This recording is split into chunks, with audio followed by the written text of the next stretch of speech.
Hi, this is Yvonne, and it is Ellis Island Family History Month. And I have here with me Jama Watts from the Marion County Public Library. Yes, ma'am. And she's in the genealogy department. She is Miss Genealogy at the library. I'm the genealogy and reference librarian. That's me. Now, first of all, tell us what genealogy means. What is genealogy is the study of family history. I mean, it's your genes. So what we offer at the library are family histories, bound and unbound, the old newspapers, Marion County, General Marion County and Kentucky history, history of buildings around the community. But what we mostly focus on are family histories, you know, the Spaldings, the Mattingleys, but, you know, everybody who has ended up here. I mean, even myself, who's, you know, a relative newcomer for, you know, not moving here till I was 16, but, but, you know, family histories, and that's what I'm there for, is to help people in the community and people outside the community do long-distance research for them. Okay. Now, we have here, you know, Ellis Island family history. Immigrants came here, and they landed on Ellis Island, and then that is where their history for the United States began. Correct, and there's actually, there's a lot of misconceptions and myths about Ellis Island. There was actually an immigration center in New York before Ellis Island. It was actually the second. And I always like to tell people, you know, forget what you saw on The Godfather. Okay. They didn't change your name at Ellis Island. You know, they could, immigrants could change their names. They opted to do it later on. Prime example here in the community is the George family. When they immigrated in the early 1900s, they were actually the Shaheens. And later, when Halim got his naturalization, his citizenship, he changed his last name to George. So it was an option to do later. But yeah, a lot of immigrants came through Ellis Island and through the other immigration ports along the coast. Now, are you finding that the later immigrants or immigrants of today are actually changing their names anymore, or or is there sort of a pride in that last name? I think before, I think it used to be, you know, more of an Americanization. You know, in The Godfather, the book, Mr. Corleone changed his last name to honor where he was from. And in the past, some people tried to make it sound more American or more generic. But names have changed all along. I mean, my family, the Wattses, are from Scotland, and they were originally Watt. And then before that, they were Watson. So, I mean, people have changed their last names all along. So, immigrating to the United States, that's, I guess, par for the course. That couldn't make it very easy for you then, trying to look up their past or family and relatives. People changing their last names, or you've got families like the Spaldings and the Rayleys and others that have, you know, Osborns, you know, with different spellings of the last names. Always makes it fun to do research. Yes, indeed. Now, how long have you been doing this at the library?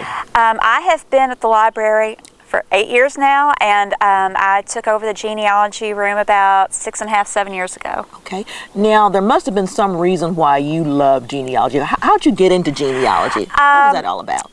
Mostly it was through my mom. Say in school, I hated history. Unless it was art history, I hated history. Sorry, Miss Lewis. But say as I got into doing genealogy with my mom, we'd be up till 1 or 2 in the morning working on family histories. And we got one line back to Germany one night, and I was just like, oh my gosh, you know, we got overseas. And since then, it's fulfilling. People will look at me funny. I'll be in the genealogy room helping somebody else and fist pumping and whooping and hollering. I'm not, I guess, the typical genealogist, so being quiet and doing research. Well, you're not the typical person. No, I'm not. One of a kind. Come on. No. Okay. Well, anyway, I know you love doing genealogy. Tell us some of the things that you found out about you don't have to give us any names, but some things that you found out, either people were from the line of kings and queens, or I haven't found any royalty yet, Okay. but of course we've got a lot of people that are here, you know, that are from the Maryland to Kentucky migration. Then I just did some research for a gentleman who was actually here with the Protestants before then. He was here with the Presbyterians, so they were actually Scots-Irish. So we had the Scots-Irish coming through Protestants before the Irish, mostly somewhat Irish Catholics that came through from Maryland. I've done Daughters of the American Revolution research for people. That's a long process trying to get them in. So mostly it's little things, you know, that I just get tickled to death. You know, you find that one line obituary that's got, you know, where you can finally tie somebody to somebody else, and it makes it all worth it. Yeah. Well, I know there are plenty of interesting shows now showing people doing that, going back and looking for their lineage, either celebrities or, you know, a few everyday folks like us. But some of the things that they find are off, you know, sometimes it seems like it's just a little something, but they seem overjoyed at the fact that they found out where Uncle George exactly. came from, you know, or whatever. I'd hit a brick wall on my dad's side and had been stuck there for years, and I just did my DNA on Ancestry last fall, and being able to cross-reference that with other people's family trees and the DNA, that's when I finally broke through that wall and got my dad's family back to Scotland. Wow. So just every little thing, you know, I was apprehensive about doing the DNA, but I've just absolutely loved it. Yes. So you found out all kinds of different things about yourself then? I have. Doing that, I found 3 different men who fought in the American Revolution. Wow. And then 2 of those had sons that turned around and fought for the Confederacy in the Civil War. So I'm like, why?